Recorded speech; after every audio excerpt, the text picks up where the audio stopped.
Малите партии имаат сон, а тоа е да имаат свое место под сонцето, да бидат видливи и да не се во сенката на големите партии кои љубат да имат монопол. Затоа од вчера во собрание на Собраниска комисија за политички систем е фрлена коцката, односно да почне да се артикулира нивната идеја Македонија да стане повторно една изборна единица. Во студиото ја поканив професорката Гордана Сињановска-Давкова, но во двојна улога. Ем како репрезент на стручната научна јавност, професорска, ама и како дел од матичната партија во парламентот ВМРО ДПМН. Добро утро. Добро утро. Ама ја мислам дека вие сега имате најважната улога, најважниот ангажман, а тоа е ангажманот со бабиното внуче, така ли? Да. Се друго паѓа во вода. Не е битно што до ноќеска останавте до 9 часот во парламентот на Собраниска комисија, борбите за места и така и гласови, пред тоа сите молчиме. Да. Во тешка битка сме во процес на одбивање од доење на бебе речиси 2 години возрасно, кое знаеш што и е бабата што прави најубаво. тука? Нема побаво од млекото и дома ни е пекол. Пекол. Се надевам дека ќе се реши брзото. Добро, ами и тој пекол во парламентот Прекрасен. веќе тој е прекрасниот Да, ова е пекол за разлика од она што е. пекол во Ама правост. за ова сте платени, а тоа по волја и по желба го работите како баба. Да, духовната храна Добро, е подобра. од вчера во Собраниската комисија за политички систем, коцката е фрлена, реков, почна веќе да се артикулира идејата на малите партии политички, Македонија да стане една изборна единица и се препорача на собранието да тоа да го собере во една јавна дискусија и понатаму да се определи со консензус како ќе се редизајнира изборниот закон. Да. Што значи сега разликата од јавна дебата и јавна дискусија? Ние порано имавме јавни дебати за важни прашања, сега дискусија. А јавна се работи за јавна расправа. Тоа значи дека комисијата, согласно деловникот, Ама сега ќе е ги насловено јавна покани. дискусија. Да. Добро. Тие Само во така. формата Иначе е би различна. требало, значи Само ја, формата да, е. Добро. значи комисијата за Добро. политички систем ќе покани представници на невладиниот сектор, експерти, заинтересирани луѓе кои од свој агол ќе фрлат поглед на ова важно прашање. Иначе вчера во законот се загатна сам изборната единица. Меѓутоа, тоа е еден сегмент од изборниот систем. Ако слушавте во дискусиите, веднаш се зборуваше и за изборниот праг, и за самиот, значи и за изборниот праг, и за техниката на пресметувањето на резултатот, кои се исто така А и затоа важни. ве повикав, затоа што имате меморија и на човек кој што бил дел од таа професорска научна експертска јавност. Се уште сум Марија и јас Не, и вчера затоа- напоменав дека ќе зборувам како експерт на Обединети нации за избори, а не како А пратеник. зборењето не ви е слаба страна, да си признаеме. А некако. Добро, во 98 година Македонија исто така избираше пратеници по принципот на една изборна единица, 98 година. Само за 40 Само за 40? пратеници, 80 по мнозински, 40 Така беше. по пропорционален со една Во изборна единица. 2002 година го напушти тој Пропорционалниот, принцип. да. Е сега повторно се враќаме. Кои беа фалинките тогаш, зашто се напушти тој модел во 2002? Па не можевме ние за изборен модел да процените какви ефекти има. Ви требаат, ние велиме, во науката барем 3-4 изборни циклуси. Ама, помина Само 4 што години. еден, 4 години не само. 4 години, значи ние сме редок пример на чести промени на изборниот систем. Тој е најнепроменливиот елемент. Многу се дискутира за него, но ретко се менува. Зошто? Бидејќи влијае врз изборниот резултат. Но 2001 година по конфликтот логично беше, ако внесувате елементи силни на консоцијативна демократија, зошто? Заради мултикултурниот амбиент, со тој тип на демократија многу пологично оди пропорционален изборен систем, зашто пропорционалниот изборен систем значи дека пропорционално на добиените гласови ќе добиете и мандати. Значи, полесно се отсликува амбиентот, кој што е мултикултурен. Е сега, толку години потоа, Исчекорот на помалите партии е каков? Тие бараат една изборна единица. Зошто? Бидејќи и кога имаме една изборна единица, пропорционалниот систем е најпропорционален или најрепрезентативен. Зошто? Бидејќи гласот има еднаква тежина на целата територија. Помните веројатно по парламентарните избори, сите кои споредуваа забележаа дека во некои изборни единици се влегло со многу помалку добиени гласови, се добил мандат и се влегло во парламентот, одошто во други. Така, тоа беше разликата во единицата и во шеската, така? Колку е абстиненцијата поголема, толку, значи со помалку гласови можете да влезете во парламентот. Нивната идеја е, особено идејата сега пак на така наречените мали заедници етнички и на малите партии. Кога велам мали етнички заедници, говорам за етнички заедници кои не се хомогенизирани на определен простор, туку се дисперзирани низ Македонија. Власи, турци, роми, египтјани. И ними е важен тоа можноста да им се артикулира да им нивните... се вреднува Така. гласот, зашто кога реков техниката, ние имаме така наречена Донтова техника. Таа е многу фрустрирачка и вчера се изјаснија колегите ваши од помалите политички партии Така. зашто ги фрустрира. Значи, зависи како ја цените. Некаде ќе ви речат дека е лек против фрагментацијата. Имено во Донтовата техника, остатокот на гласовите, оти секогаш има остаток на гласови. Никогаш не се добива 4 мандати, остаток на гласови, оди кај големите партии. Зошто? Како антифрагментационен инструмент. Да речеме, Германија има мешовит изборен систем, 50% од Бундестагот се бираат по мнозински, 50% по пропорционален, ама сепак има изборен праг од 5%. Зошто? За да нема многу партии во парламентот, и ако слушавте, јас вчера реков дека има добри и лоши. Вие нема изборен праг, ама вие велите ќе има природен праг. Така, Кој тој природниот праг, секогаш има природен праг, веќе го кажав. Значи, помала изборна единица, кога што е помала изборната единица, толку е поголем природниот праг за да влезете. А прагот за кој што зборуваме сега, што го споменав од 5%, што е многу високо за Македонија, таман работа, значи е така наречен правен праг. Мора да освоите, и ако гледате, само зелените и либералните демократи успеваат да го надминат. Зошто го кажувам ова? Јас ги разбирам помалите партии, но никако не смееме да идеализираме дека ако имаме една изборна единица и ако немаме изборен праг, тогаш демократијата ќе дојде во Македонија. Не. Демократијата е баланс помеѓу стабилноста и репрезентативноста. Британците ставаат акцент на стабилноста или на препознатливоста. А ако се на власт лабористите, ќе паднат на следните избори. Зошто? Бидејќи нивната одговорност е јасна.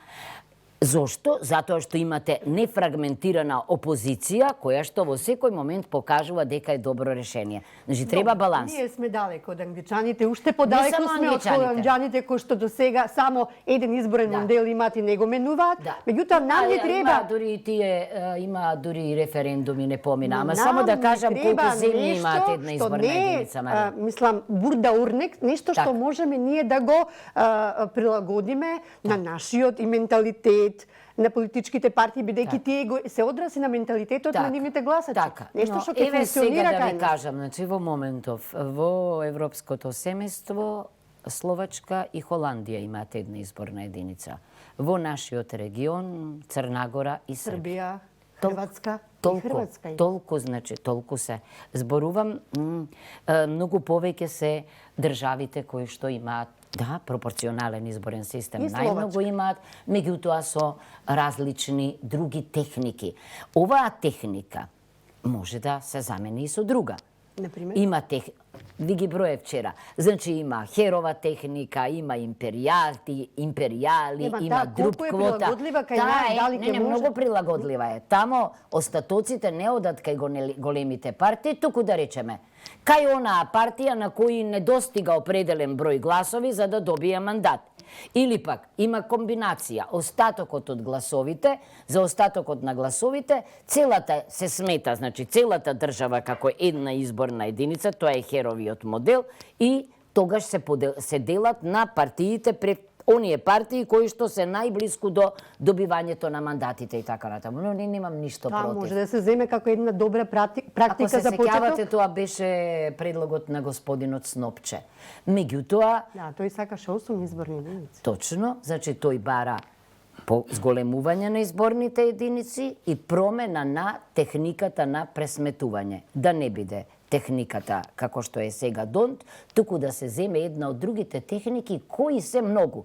30 има кои се попријателски за малите партии. Се сеќавате колку партии не стекна, не добија мандат за многу мал број на гласови. Значи, зборот ми е, нема проблем ние да го пробаме и ова. Зошто ако не заради друго, заради еднаквоста на гласот. Но потребен е консензус, така. кој тешко се гради. Доаѓаме до најглавното прашање, консензусот. И потребно е не пред избори, ниту легитимитетот тогаш на пратениците е таков, туку сега навреме да се почне со добро, сега сме 2002, ако ги чекаме редовните избори, тие се за 2 години. Точно. Оти гледам, вашата партија е сега конструктивна и не да ворите. Добро, вие припаѓате, сакали не во пратеничката група, сега е во име на конструктивноста, малку со риториката намали за предвремени избори. Значи, мислам, тој момент има време уште 2 години ако ги чекаме редовните избори. Има време за да се редизајнира во изборниот закон. Инаку, Марија, ние важиме за држава со фрагментирана партиска сцена и со фрагментиран парламент, ако ги броите партиите. Со еден од парламентите со најмногу партии. Сега прашањето е дали општеството треба да се преслика во парламентот. Но еве, јас велам дека, ајде и тоа да го видиме. Зошто да не? Според ова редизајнирање на Легитимно изборниот закон, ете оние најмалите етникуми кои што се по 20%, нели, ја имаат таа можност, ќе имаат можноста за прв пат да имаат свој загарантиран пратеник, нели, во собранието, и тоа, да речеме, ако нивниот број на гласови освоени е тој што цензусот го бара. Например, математика просто од 840 што излегла да гласат, се до 1000 луѓе возможуваат еден пратеник. Законскиот предлог, како забележавте, Така ќе дојдат да се ги артикулираат своите ставови оние минорни партии што ги гласови колку што е најмалиот ако тие, значи потребно е за да влезат, да освојат толкав број на гласови колку што да речеме колку што добиле, колку е најнискиот износ на гласови, тогаш ќе влезат. Но и покрај тоа, ако забележавте, тие бараа посочија примери на Косово, каде што не се бара никаков ниту изборен цензус, ниту број на гласови, туку има загарантирани места по едно за помалите заедници. Но, забелешката е tukаш. Тука следнава. Едно е кога имате една изборна единица, тогаш полесно ќе дојде до израз репрезентативноста за сите, а друго е кога немате една изборна единица. Значи, обично вакви загарантирани места, без оглед на добиените гласови, за да се одрази општествената состојба, има тамо каде што нема изборна единица. Една изборна единица. Оти ако е една изборна единица, тогаш и гласот во Струмица и гласот во Скопје за некоја од партија ќе влезат во купот на гласовите што се бројат. Сега пак доаѓаме до на почетокот најважното прашањето на консензус. Дуи се изјасни, она е ригидна, дека не прифаќа, не ја одговара овој модел. Овој модел практично не ја одржува во 2002 се појави на политичката сцена, нели, како политичка партија и сега Така, добро кога и оди. споменав јас дека има различен број на гласови, Тако- мислев на петката и на шеската пред се. Да, но како што гледате, пак не само ДУИ, вчера, да, јасно се изјаснија, туку да речеме и Алијансата, дискутираше дека не прифаќа една изборна единица, туку дека инсистира на поголем број изборни единици и на нешто друго. Наместо 6 изборни единици 8, во проектирањето на изборните единици да се тргне од број на гласови. Например, има држави дека еден мандат се добива со 10.000 освоени гласови или еден мандат се добива со 12.000 и тоа е дел од законот. Но најважното вчера што беше кажано по мене, целиот изборен законник треба да се преиспита. Факт е дека во оваа држава шансите на помалите партии за медиумско представување, за финансирање и така натамо не се исти со оние на големите партии. Членство во Државната изборна комисија, еве јас дури велам колку ви требаат потписи за да настапите на избори како група, многу се високи тие Добра, ова еве бројки. ќе биде една база од кај што ќе може и научната стручна јавност да придодаде со своите ставови за редизајнирање на тоа што Чувте сака да се вчера јас го дизајнира. покренав прашањето за потребата од професионализација на Државната изборна комисија. Да. Замислете оти тамо, Тоа е во нешто гласањето што и гледате ќе го дека има намали бројот интересни на феномени. администрацијата што сега е ангажирана во Државната изборна комисија. Видите, ова е тема која што сега почнавме вчера, реков, не случајно комисијата за политички систем ја фрли коцката и сега таа полека ќе се тркала. Вие ќе ни бидете податлив гостин. Се разбира ако не прифаќате да доаѓате во утренски брифинг. Со задоволство, она што вчера го забележавте и вие и јас беше дека и од другите партии се одважија поединци да речат дека јас без оглед на ставот на партијата го поддржувам Така беше. овој предлог. Но сега треба консенсусот да се сработи, да се направи едно вин-вин решение, а тоа е нешто што вие пратениците меѓу себе ќе треба И да се ние го пратеничките особено, И вие бидејќи се пратеничките. знае кога жените пратенички имаат поголеми шанси, да, кога е голема изборната единица имаат поголеми шанси, во пропорционален изборен систем имаат поголеми шанси и кога има изборен праг, ама јас во тој поглед нема да инсистирам. Благодарам што ни бевте гостинка, ќе се гледаме постојано и во собранието и тука во студио, зашто не? Договорено, еве, близко сме. Благодарам, Сашо. Да, јас благодарам на професорката Силјановска-Давкова. Ние ќе продолжиме со третирање на оваа тема. Впрочем, сме го имали и Павле Трајанов неколку пати и така натаму токму за оваа тема, но разногласието е навистина големо и ќе треба веројатно уште многу експертски објаснувања што е предноста, што се проблемите. Меѓу внимателно ја слушам и професорката Силјановска-Давкова кога вели дека ние сме во тој баланс на стабилност и демократија. И тие се разбира суптилни разлики. Нема модел кој е убедливо најдобар. Не. Секогаш е тоа прашање да Дури некаква еден модел, комбинација. Сашо, еден ист модел дава различни Така е, резултати во така е, различни така е. држави, во зависност Така е. од околностите. Но професорке, па демократијата и не стои, можеби доаѓаме до време кога треба и моделите да ги менуваме затоа што во меѓувреме се развиваат разноразни аспекти и на гласачите и така натаму. Ќе останеме ние во контакт со вас.